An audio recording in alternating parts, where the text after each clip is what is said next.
பொண்ணுங்களோட வட்டம் ரொம்பவே குறுகியது. சின்ன ஒரு சந்தோஷம் கூட அவங்கள பெருசாக சந்தோஷப்படுத்திடும். அப்படிப்பட்ட பொண்ணுங்களோட வாழ்க்கையில் அவங்க தைரியமாக எடுக்கிற ஒரு முடிவை கூட இந்த உலகம் அக்செப்ட் பண்ணிக்காது.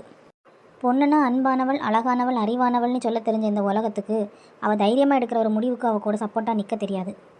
இவ ஒரு பொண்ணு, இவ இந்த மாதிரி முடிவெல்லாம் எடுக்கக்கூடாதுன்னு சொல்லி உலகம் இவளை ஒதுக்கி தான் வைக்கும்.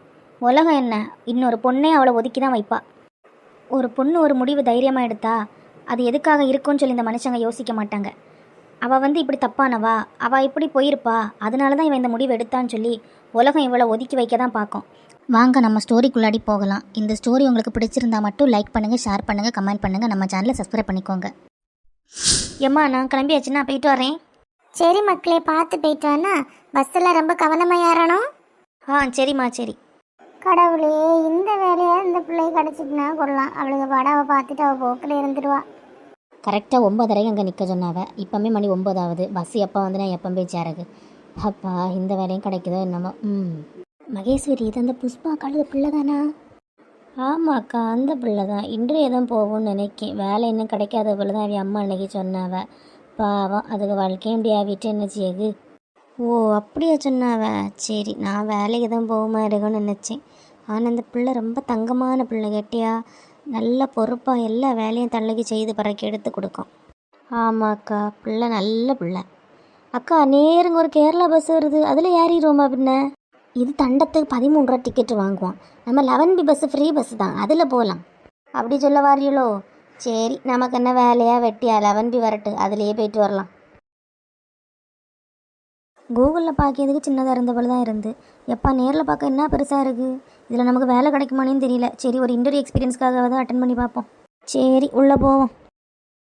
ஹாய் கைஸ், எல்லாரும் உங்கள் ரெஸ்யூம் சப்மிட் பண்ணிட்டீங்களா? பண்ணியாச்சு சார்.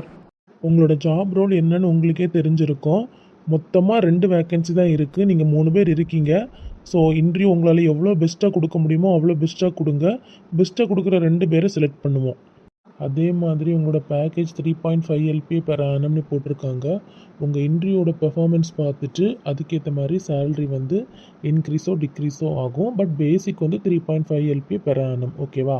கடவுளை, இந்த வேலை மட்டும் எனக்கு கிடைச்சா நல்லா இருக்கும். நல்ல பேக்கேஜ், நல்ல என்விரான்மெண்ட், எல்லாமே சூப்பராக இருக்குது. ஒருத்தராக நேம் கும்பிடும்போது உள்ளே போய் இன்டர்வியூ அட்டன் பண்ணிவிட்டு வாங்க. உடனே ரிசல்ட் தெரிஞ்சிடும். அது மாதிரி ஆஃபர் லெட்டருமே உங்கள் கையில் இன்றைக்கி அடித்து கொடுத்துரும். நீங்கள் நாளைக்கு இம்மிடியேட்டாக ஜாயின் பண்ணுற மாதிரி இருக்கும். Anjali, please take your resume and go to MD cabin. ஐயோ, ஃபஸ்ட்டு நானா போச்சு. இவனுங்க 2 பேரில் யாராவது ஒருத்தங்க ஃபஸ்ட்டு அட்டன் பண்ணியிருந்தா கூட நம்ம என்ன கொஸ்டின் என்னையாதுன்னு ஒரு எக்ஸ்பீரியன்ஸ் அது கிடச்சிருக்கோம். போச்சு டோய். Yes sir. Good morning sir, this is my resume. Very good morning Anjali. Anjali, உங்களோட ரெஸ்யூம் நான் ஆல்ரெடி மெயிலில் பார்த்துருந்தேன். உங்களோட எக்ஸ்பீரியன்ஸ் வந்து நம்மளோட ரோலுக்கு கரெக்டாக மேட்ச் ஆகுறதுனால தான் இன்டர்வியூ வர சொன்னேன்.